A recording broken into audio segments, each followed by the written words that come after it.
proposition de sanctions de premier degré, disons avertissement, à l'appréciation de la sous-section. Périodicité des rencontres. Puisqu'on ne met pas un bureau sur place, et puis bon, on attend une année ou bon, des années, il n'y a pas de réunion. Voilà, c'est-à-dire on est élu seulement, donc on a le nom, on circule. Cela n'est pas aussi intéressant. Donc, au niveau, et cela, bon, le bureau politique national a donné des périodes pour les différentes rencontres. Le bureau du comité doit se réunir au moins une fois tous les 3 mois. Ça, c'est la rencontre du bureau. C'est-à-dire le bureau, chaque 3 mois, au moins, doit se rencontrer 2 fois.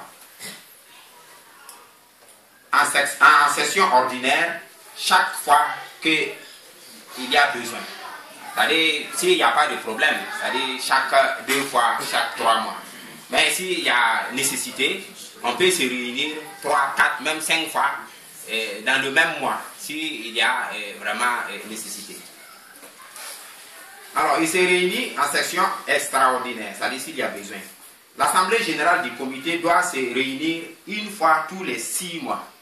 Disons, pour faire une assemblée, dans l'année, le comité doit convoquer une assemblée générale, au moins 2 assemblées générales dans l'année.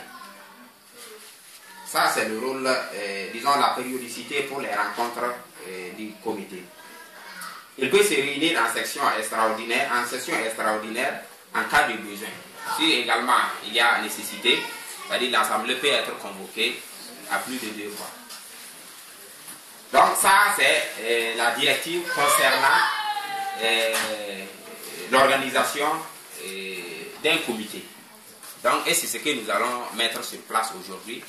Donc, ce document-là, je vais laisser voilà, au délégué général qui sera élu aujourd'hui pour mieux expliquer aux autres. Et puis, bon, c'est-à-dire l'ensemble, tu sais, ça c'est seulement le comité, c'est-à-dire il y a tout l'ensemble, tu sais, ça fait 11 pages. Je ne peux pas m'asseoir ici pour lire toutes ces 11 pages-là. Voilà, les conditions pour être un candidat ou devenir militant de l'IPC. Ah, oui, bien sûr, il y a des conditions. Il y a des conditions. Merci. Alors, les conditions sont, c'est-à-dire il faut d'abord épouser l'idée du parti. Et ça, c'est une condition. Une fois que tu ne partages pas l'idée du parti, tu ne peux pas adhérer à ce parti. Je crois que c'est une condition. Et voilà. Donc, épouser les idées du parti, disons, puis avoir et respecter les valeurs de ce parti-là. Puisque l'IPC dit, il faut, pour être un militant IPC, il faut être courageux. Il faut avoir le courage. Être digne. C'est ce qui fait la différence aussi de l'IPC. Être, en tout cas, un homme intègre. C'est ça qui différencie l'IPC des autres. Il y a un document même spécial sur les valeurs. Si vous voulez, bon, on va vous le faire dire.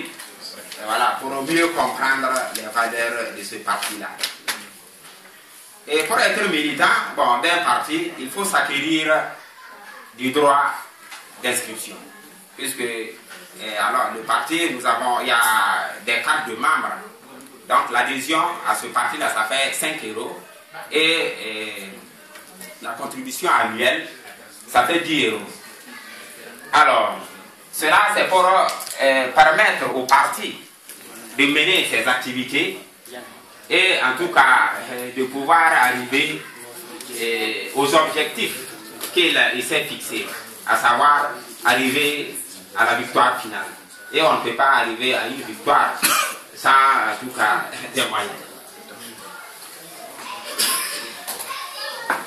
Voilà. Donc, sur ce, je vais laisser la parole à M.